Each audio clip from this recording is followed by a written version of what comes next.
what I'm going to do a little bit different here is rather than talk about the terms chastity, modesty, and shame, I can give you very technical theological definitions for it. To be very accurate, and they may be good definitions, but I don't think they would relate to you as easily as I'm going to give you what I'm going to call almost, I wouldn't call it practical, but experiential definitions. Let's put it that way. Okay? And this, again, this comes from John Paul II's, Carol Tia's work, Love and Responsibility. So let me start by asking you, why do you think the term chastity would need to be rehabilitated? Like, when you hear the word chastity, what do you think? What comes to mind? Anybody? Joe, you made eye contact, so that means you have to answer. When you hear the word chastity, what are you thinking? Somebody's telling you to do or not do what? Have sex. Okay. Sexual relations, I don't know. Okay. Modesty. Modesty, all right. That's good, eh? Just purity. Purity, all right. Think, again, you know, sometimes we can go back and say, as in C.S. Lewis said, that we often find ourselves mocking the very values we find worthy in other people, right? So if somebody really does want to be chaste, I mean, we probably only think they're not going to have sex, right? But we would mock that. So, you know, let me tell you what it meant to me when I was growing up, because I grew up in the time of abstinence, which is not a way to integrate sexuality into marriage. So you don't have sex, and then when you get married, you do have sex. So what is marriage? It's a light switch, right? You have no idea. Chastity, you know, has a way to integrate that. We'll look at it a little bit differently. So the sex talk that I got, I went to a parochial school where there was one hallway. And there's about 16 kids in each classroom. All the odd numbers on one side, evens on the other. Maybe you went to one like that. So one nun would take all the girls down in 7th grade to the end of the hallway by the library, and then the other nun, which we thought was meaner, and everybody thought was meaner, she was meaner, took all the guys down to the other end by the convent. And when we looked down at the other hallway, we saw the nun kind of making these gentle hand motions every once in a while, pointing down towards us. I have no idea what she said, but I can guess. I'll tell you what Sister Magdalene said to us, almost verbatim. She says, "Now I see you boys looking at Miss Cretella, Christine, Romeo, and Shoma when they go to the boards. They're developing. And I swear to God, if you're going to stare at them and treat them like objects," she goes, "I will not have it in my classroom." That was our sex talk, which was, I'm going to scare the crap out of you until you stop trying to, you know, be little gawkers. I'm sure what they said down there was pointing at us as, you know, stay away from them. Now, there's no way for me to integrate that into any relationship. I mean, you know, that's just fear factor abstinence, okay? So we're going to have to see what else we can make of it. So let's state the obvious. We all have sensual and emotional reactions to a person, as natural as it could be. But they develop more quickly than the virtue, okay? So if we're talking about love, sensual and emotional reactions in a person develop more quickly. And that's quite obvious and quite natural. And if it didn't happen, we probably would question, you know, our masculinity and femininity. But we're not going to leave it there, okay? So I'll say this, and I'll probably bring it up again. I have this photo of a cardinal in Rome checking out a girl over his shoulder. Now, maybe that would scandalize somebody, but it shouldn't. I mean, these are the first things that are going to hit somebody. As long as he remains a man, he's going to have that level of attraction. It doesn't go away when you get married. Being married, because you have somebody to have sex with, is a real terrible way to understand human sexuality. As many people as you're attracted to now, you'll be attracted to that many people when you're married. You're going to have to find a way to integrate it, okay? So we have to get beyond this. Now, rather than me give you a very technical definition for concupiscence and how it's disordered, let me say one that's more experiential, which is what phenomenology does with John Paul II. Concupiscence is a tendency to see the person through the prism of sexuality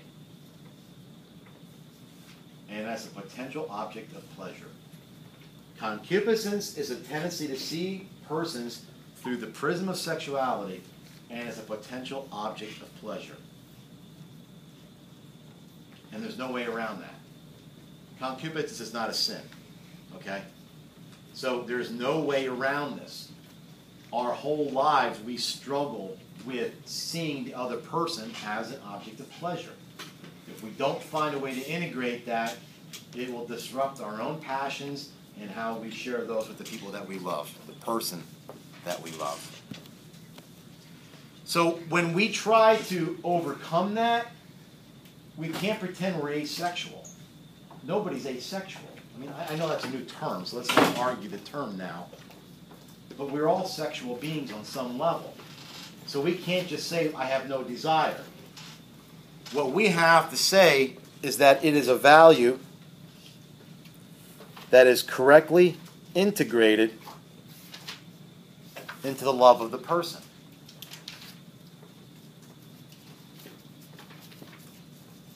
So yesterday we talked about the personalistic norm, how people deserve not to be used as an object, but as love. You know, the love is the only proper response.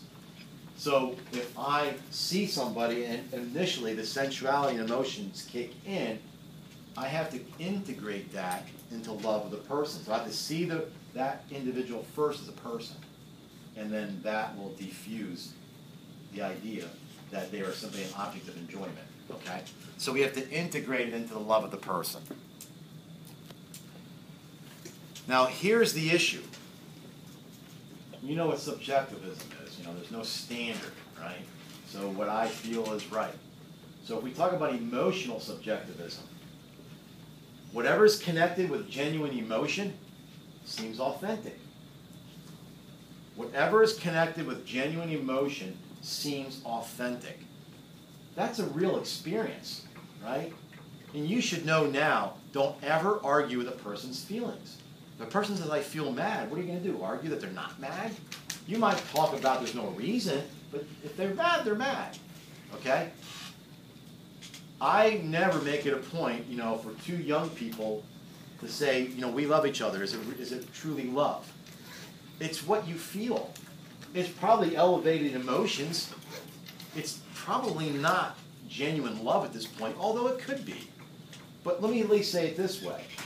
You know, I've known couples who they've kind of just been friends over the years, and then every once in a while they thought, why are we never dating? And they wound up being married. It's like friends that turned into love.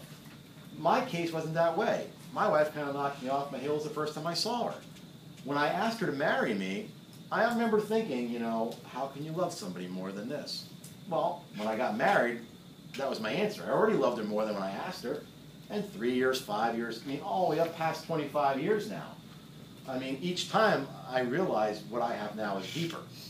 You know, so when do you achieve true love? Well, it's not something you achieve, right?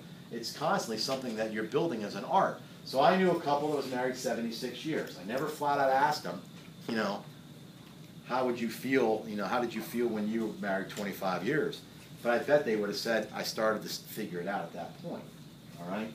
But the problem is that you, and we're not going to talk about homosexual orientation today, but somebody might say, I've always felt this way. And that's probably true. But that genuine emotion doesn't legitimize anything that comes after it, all right? There has to be something else there. So it's that way with our emotional subjectivism. So here's what we do. We take these sexual reactions we have, sensuality and emotions, and we subordinate them to reason.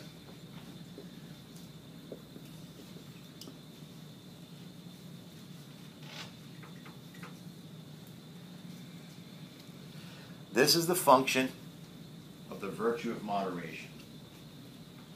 Our sexual reactions must be subordinated to reason. This is the function of the virtue of moderation, which is temperance. So temperance regulates food and sex. And we know this. This should not even be an argument. We know that we need reason to mitigate this. Because, you know, my daughter was into making cupcakes now, so she's not the one that lives home. So we get this text yesterday. We were with my mother all day. It says, you know, I went over to the house to make cupcakes, and the mixer started sparking and smoking, you know, this and that, but I left some cupcakes for you. All right, so I guess we bought, 3 cupcakes for the price of a mixer. They're delicious. I can eat them all. But I know I can't. At least I shouldn't, okay? So if you're in a sport or if you're trying to be fit, you know that you have to reasonably control your appetites and passions. It's no different than with sex. If we understand it with food and fitness, why don't we understand it with sexuality? I mean, let's just admit that we have these emotions towards other people, but we're finding ways to integrate them, and we're using our reason and will to do such. All right? That should only make sense. So anything that's regulated by the virtue of temperance, things we need, food and sex, we can't let them just go wild. As bad as not eating properly is for us, it's the same way with not integrating our sexuality properly. Okay? Now this is probably, there's always like one line out of each slide that I think is pretty profound. This is it.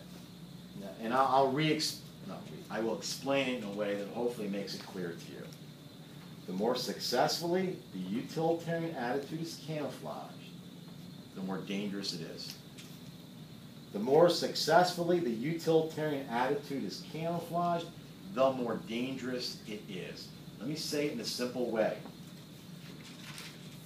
If we rationalize why we use people, it's not good. Okay?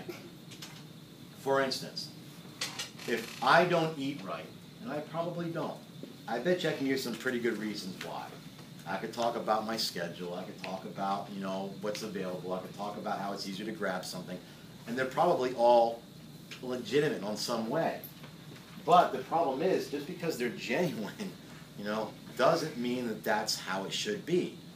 So a young couple that's dating, and if a girl's feeling pressured into doing something physically, sexually, she could probably rationalize, like we said yesterday, well, I don't want to do this with you, but this is what people do, though. I thought you loved me. Don't you trust me? I do want to trust you. If this is important to you, then I'll make it important to me. We put it in sacrificial language, and as we find, what happens is it's really, we call it a harmonization of egos.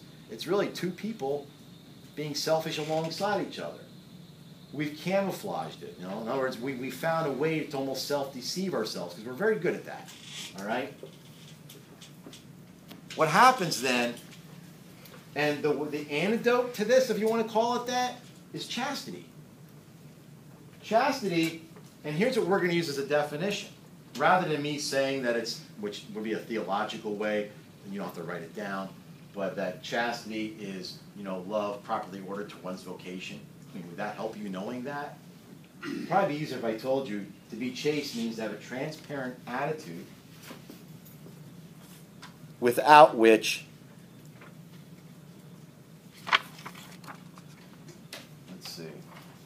without which love cannot exist. Let's just say it that way, it'd be easier. To be chaste means to have a transparent attitude without which love cannot exist. What does that mean? Transparent attitude means just stop lying, stop self-deceiving. Let's be clear. If I'm not eating properly, all those things are probably reasons, but they're not excuses. My will's weak. The young couple, unmarried, is sexually involved, they can lay it out any way they want. Let's just say that you're letting your passions get the better of you. I mean, at least just admit it. Okay? That's what chastity's trying to undo. All right? To be chaste means to have a transparent attitude without which love cannot exist. In other words, if you don't get past that, you'll never develop love. And remember, we said yesterday that the reason why these emotions and urges develop into love is because they're between two people. They're not between things. Any questions on that? I should have waited before I flipped it over.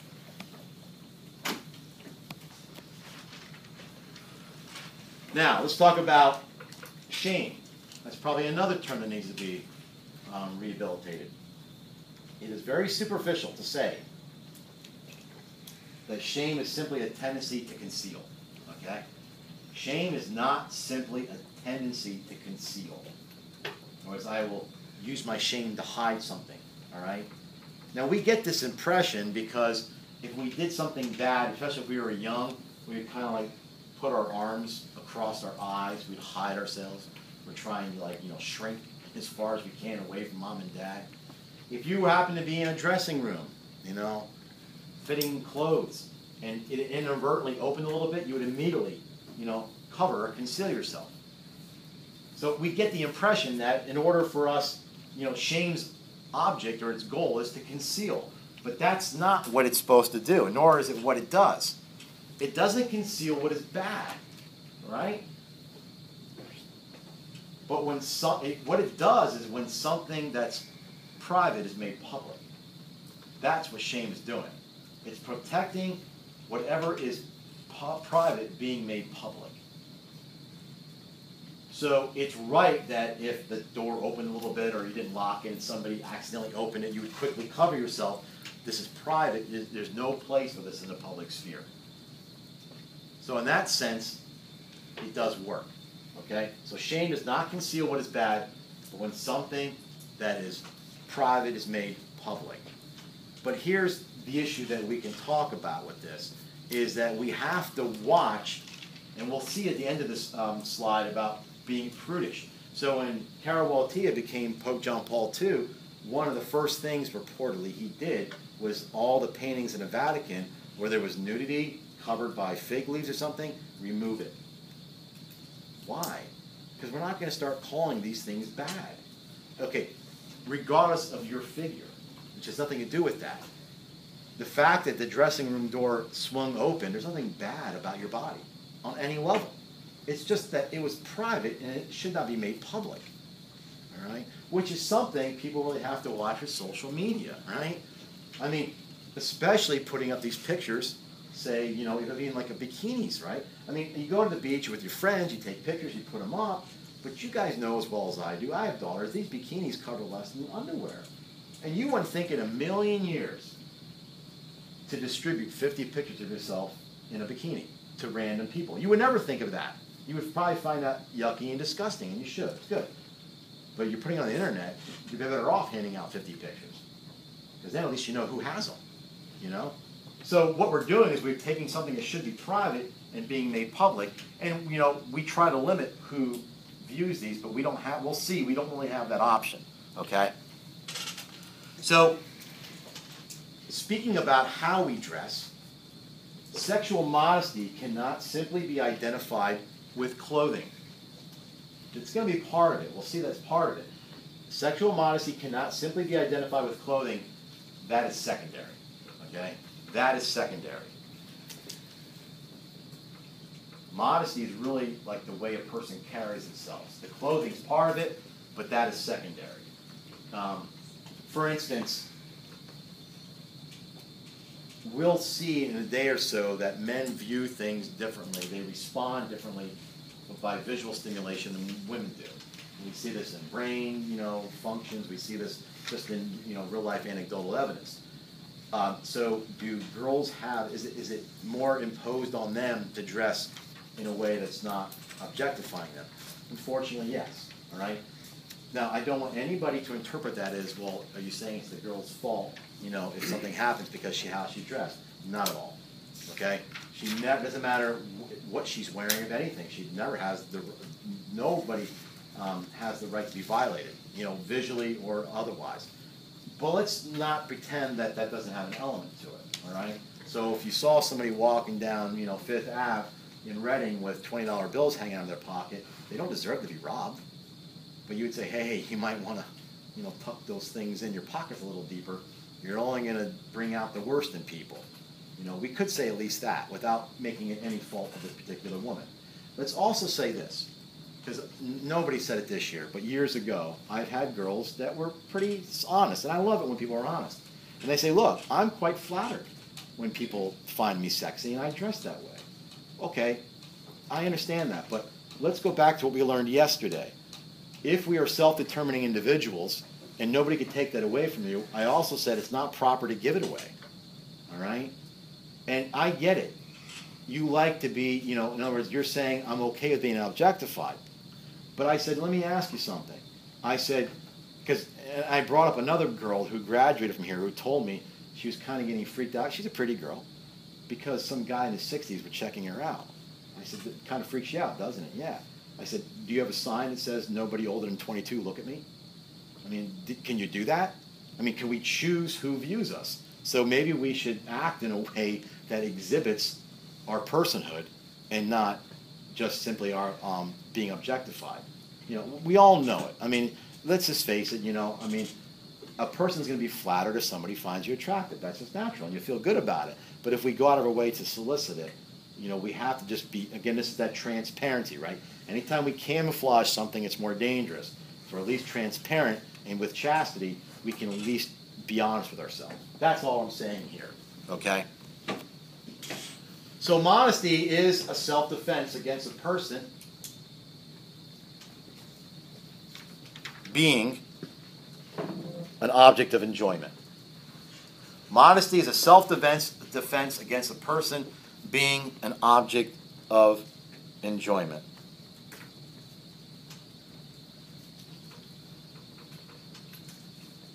Let me say something about it at this point with young kids. Yes? Can you just repeat that for Yeah, it's against a person being an object of enjoyment. You might have thought that. Well, let me start out this way. I'm the bambino of the family, so by the time you get to the last kid, the amount of pictures you take are like next to nothing, right? Remember when I was a kid, I was telling my mom I felt bad. I see my older sister, it looks like volumes of photos, and then as it went down the line, by the time it got to me, all the pictures were in an envelope, and the envelope was in a blank photo album, and you're feeling like a redheaded stepchild. No offense to anybody's redheaded or stepchild, it's just a phrase. So I don't have any pictures of me, 4 years old in the bathtub that they're going to show my wife when I got older. I don't know if your family took any pictures of you when you're 3 or 4 in the bathtub and threatening to show your future boyfriends or girlfriends, right? But there's no shame there, right? Because you're not yet, even though you're a potential sexual being, there's no sexuality that could be read into that. So if you have, 4 or 5-year-olds, guys and girls, which I have a friend, his little daughter and his son don't wear shirts the entire summer. And there's nothing absolutely wrong with that. As a matter of fact, I would find somebody who has a resistance to that, I would find that a little bit odd. Like you haven't really understood this. They're not sexual beings. We should not impose that sexuality on them. As they start developing, sure, okay, now things are changing. Now we start to conceal what is private. It should not be made public, but they're not there yet. So, that's the danger we get with even, treating the little girls who want to play, like they start dressing up and trying to look like sexy. It's almost like, you can almost think it in terms of, sometimes they say these generations are now developing, like girls are developing quicker than they have in the past. Well, you often wonder, is there an issue there where perhaps the development came before the psychological defenses came to combat that? So they're still thinking like they're, 11 years old, but they're looking like they're 16 and they're not ready for that, all right? So all I'm trying to say is that this is a self-defense from us being used as an object of enjoyment. The young people, this is why we have no issue with that, or should not have an issue with it, okay? And in the end, modesty reveals the value of a person.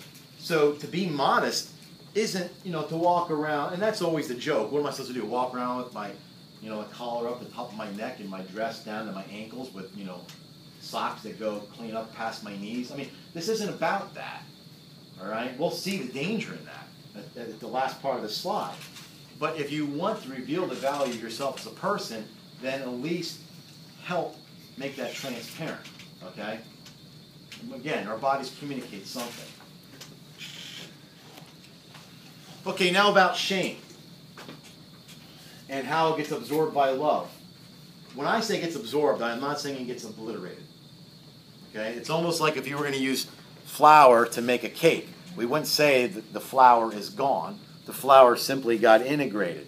That's what we mean here, right?